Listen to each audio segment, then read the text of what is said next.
আজকে আপনারা দেখেছেন আমাদের বাংলাদেশের সেনাপ্রধান তিনি একটি বক্তব্য দিয়েছেন। তিনি বলেছেন সেনাবাহিনীকে এত দ্রুত চাপ দেওয়া উচিত হবে না, নির্বাচিত সরকার এসে এইগুলো ঠিক করবে। আপনাকে জিজ্ঞেস করতে চাই, আপনি কি বাংলাদেশের সেনাপ্রধান নাকি আপনি ভারতের সেনাপ্রধান? আপনার বক্তব্য, আপনার কথা আর ভারতের বক্তব্যের মধ্যে তো কোনো তফাৎ নাই।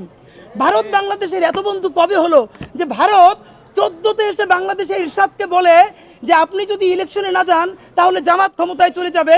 18-র ইলেকশন করে দিল, 24-এর ইলেকশন করে দিল একটা ভোট ছাড়া। সেই ভারত বাংলাদেশে গণতন্ত্রের কথা বলে, নির্বাচনের কথা বলে।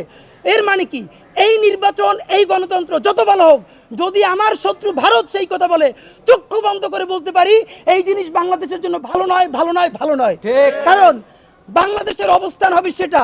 ভারত কোনোদিন বাংলাদেশের, দেখেন আমার বন্ধুকে এইটা চেনার দরকার নাই, একটা জাতির জন্য চেনা দরকার তার প্রধান শত্রুকে। গত 18 বছরে বাংলাদেশের মানুষ একটাই তার সফলতা, সেটা হলো তার প্রধান শত্রুকে সে চিনতে পেরেছে। সুতরাং এই শত্রুর সাথে আপোষ নয়, এই শত্রুর সাথে আমরা মীমাংসা করতে চাই। এই শত্রুর পায়ের কাছে বসে নয়, এই শত্রুর পাশের টেবিলে বসে চোখে চোখ রেখে আমার ন্যায্য হিস্সা আদায় করতে চাই। সুতরাং সেইটা যখন আদায় করব, তখন বাংলাদেশের সেনাপ্রধান কোন কারণে ভারতের সাথে সুরে সুর মিলিয়ে নির্বাচনের কথা বলছেন?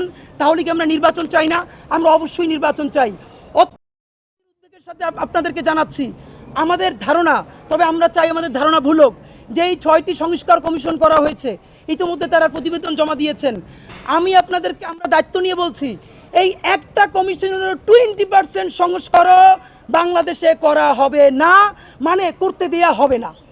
এর কারণ প্রত্যেকটা রাষ্ট্রীয় এজেন্সি, এনএসআই বলি, ডিজিএফআই বলি, সেনাবাহিনী বলি, পুলিশ বলি, প্রত্যেকটা এটার বিপক্ষে অবস্থান নিয়েছে।